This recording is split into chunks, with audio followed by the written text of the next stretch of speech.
You are listening to From the Sea, a podcast series produced by South China Sea Studies. This program provides valuable insights from experts around the world on geopolitical and security developments, with regards to the South China Sea as an area in a connected maritime landscape.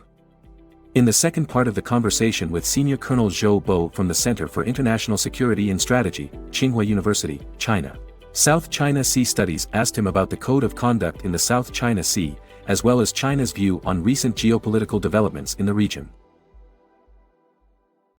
So maybe let's deviate from the US-China dynamic, and we'll focus more on China and ASEAN dynamic within the South China Sea. Yeah, I'm really impressed by one of the points that you raised, is that COC process, there's always a lot of expectation, but it takes time. But there are also assessments or, again, narrative that maybe China wants to lengthen or prolong the process of the COC, and in the meantime would increase its presence or change the status quo on the ground so that the COC will be applicable to a new status quo.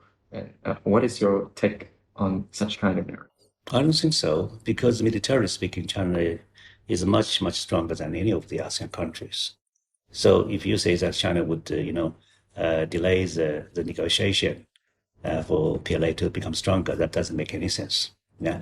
So PLA would be stronger today than probably even the 10 ASEAN countries combined. So militarily, it is not a question for China. So this kind of a delay strategy, no, it does not work for China. It's meaningless. But I honestly believe that because there are too many issues, in this, because some people, there is even a disagreement among ASEAN countries. So to have a test of what I said, maybe the best way is for ASEAN to reach agreement first, and then to talk to China in one voice. Then you can see whether China wants to delay or not. Yeah, if your countries cannot reach agreement among yourselves, you just cannot blame China for delaying it, right? That is common sense. So I know it is so difficult because we have overlapping claims. Even many ASEAN countries have overlapping claims. So this problem is often misunderstood to be taken as an issue between China and ASEAN claimants. It's not, because it is also among yourself. I mean, there are some ASEAN claimants. So that is why this kind of negotiation becomes extremely difficult. Some people want to have a more general understanding on things, because if it becomes something general, then it is easier, to agree upon it. But then there is another question. If it is too general, maybe we don't know how to implement it, right?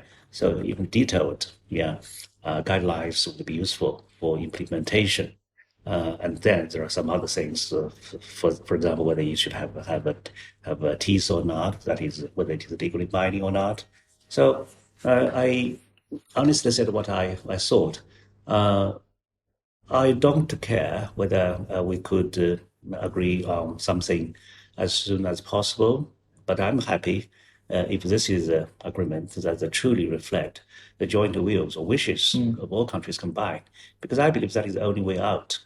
Yeah, people have been talking about, scientific research or joint exploration, but eventually they did not succeed, because whenever they think like that, they try to do something like that, the sovereignty issue would always crop up. So we just cannot go on. So we need to have some kind of common understanding, on these guiding principles. And again, about the COC, one of the speakers mentioned that maybe the diplomatic journey toward the COC is more important, or as equally important as the outcome. Yeah.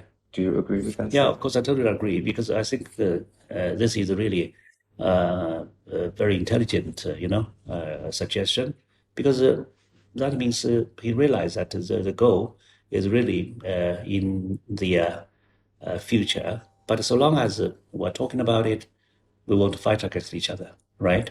And this is good, for us. We can at least coexist. And there's another sentiment regarding the COC. Do you also agree that the COC should be substantive and not detrimental to third parties' interests?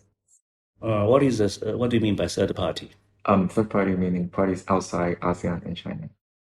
Uh, I don't believe there should be an interest taken account by outsiders. You know, I understand what you said. France or Britain or United States would always talk about rights of freedom of navigation over flights, but the problem is they don't have a problem in this regard. Yeah. So has China ever tried to stop the ships sailing in this region? So this is a non-issue actually. Yeah. They talk about the rights of freedom of navigation. We're not impeding them at all. So every year there are about 100,000 ships sailing in the South China Sea, and no one, I mean, China or any other countries try to stop, the international maritime trade, going on the sea. So it's not an issue. So I think they just want to highlight a concept which could mean different thing for different people. Yeah, because as I mentioned, I been to Pentagon, leading Chinese delegation to talk about these kind of things, freedom of navigation, yeah, and overflight. There are so many issues. First, because it's not mentioned whether such kind of navigation of flight is by military aircraft or military ship or not. It's not specified. Yeah, so Americans would say because they're not specified, so therefore it includes, yeah, military ships and military aircraft. Well, if that is the case, then we have some other sentences even in the same article. In doing so, you must show due regard to the rights and interests of littoral states. Yeah, due regard. So if you keep on coming, of course that is not due regard. That is total disregard, right? And then, of course, there is a lot of debate as to what the peaceful purposes mean. A peaceful purposes, for us, I think you do not come for peace, and for them, they say we just come here for peace. So on this kind of issue, it's very hard, for us to reach consensus. But on such issues like due regard, certainly if you send aircraft and ships, a few thousand times in a year, this is not due regard. And the next part, I would like to focus a little bit more on some of the China presence in the South China Sea. And I think last year there was a series of reports published by, if I'm not mistaken, CSIS, dedicated to the so-called militia phenomenon. I know that we just mentioned that particular term, but if you can comment on the concept militia. Militia is not a new concept in China, and we actually have a long history, of a militia, supporting our revolution, and I think so does Vietnam, right? Because our history more or less are similar in this regard in liberation war. So this kind of role of militia is always honored, yeah. So I think there is a kind of historical element in this, which we cannot totally discredit. But as to whether we are using this kind of militia in the South China Sea or not, I'm not in a capacity to comment because I'm a professional, officer, military officer, and actually I came from Air Force, so I don't know that much about the naval activities. Yeah. Nice.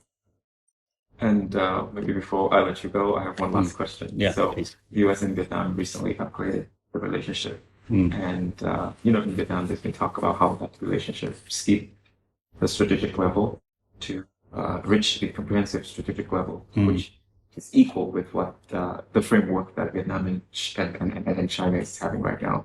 So from the view, how do you assess the public perceptions and also your own perceptions, from China's viewpoint to that development?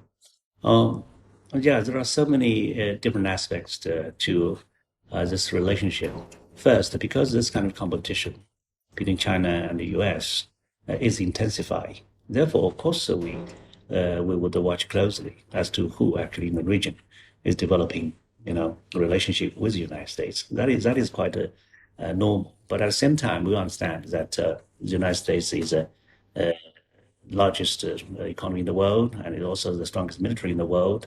And therefore, there might be a wish, from these regional countries to develop the relationship with the United States.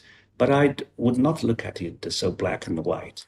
the point is, people talk about how countries have to pick sides between China and the United States. I never buy that, because I don't believe any country is so stupid. Yeah, nowadays, what you are saying is countries are picking issues rather than picking sides blindly. So, for example, I assume Vietnam could, stand with China on at least on social system, right? You're a socialist country. You will not become a capitalist country. So, on this issue, you may pick Chinese side. On that issue, you may pick American side. So, I'll give you an example. This is exactly what is happening to some regional powers in the Middle East, right? Right now, 4 countries in the Middle East, Iran, Egypt, Saudi Arabia, and the UAE, have entered BRICS. Yeah, BRIC is very much China-centered. Yeah, although not totally China-centered. But why would these countries, join this organization when one of them is actually having a war? Russia is having a war. Yeah, normally, if a member is having a war, you just want to stay away from this country. But still, people want to join because this country believes that the United States is leaving the Middle East and China is rising. So they're just, changing the strategy. Yeah. Of course, these countries want to still, have good relationship with the United States. Some countries are just American allies, like Saudi Arabia and the UAE, but still they want to join a club. Yeah. When the president of the club is China. Yeah. So that is a good example, especially when, one of the member of the club is actually having a war. That is Russia. I wouldn't characterize what Vietnam does as picking a side, even on particular issues. No, that would not be a wise decision for you to pick sides. Certainly, we will not see that because you make announcement, a relationship. Therefore, you have chosen a side. No, that is not the case. Yeah, but your relationship, of course, with the United States is improving, and that to some extent, is understandable. But whether it is justifiable or not, it depends on how you are going to handle this relationship in the future. Yeah. I would use the word, following the interest rather than picking a side in those questions. No country will want to blindly, pick sides except their allies. Yeah, but even allies could behave in a different way when there are really time of test. Yeah. That is another different issue. So managing allies itself is not so easy. And China is not aligned with anyone. I don't believe Vietnam is aligned with anyone, right? Yeah, so we know that. Great. And I believe that is the conclusions of our podcast. All right. Okay, well, thank you once again, Senior Colonel, retired Zhou, for spending time with us. And I hope you had a great time in Vietnam. Enjoy Ho Chi Minh City. I know this is your first time in Ho Chi Minh City, right? Thank you so much for inviting me to come and for having such a nice, interesting conversation. Thank you.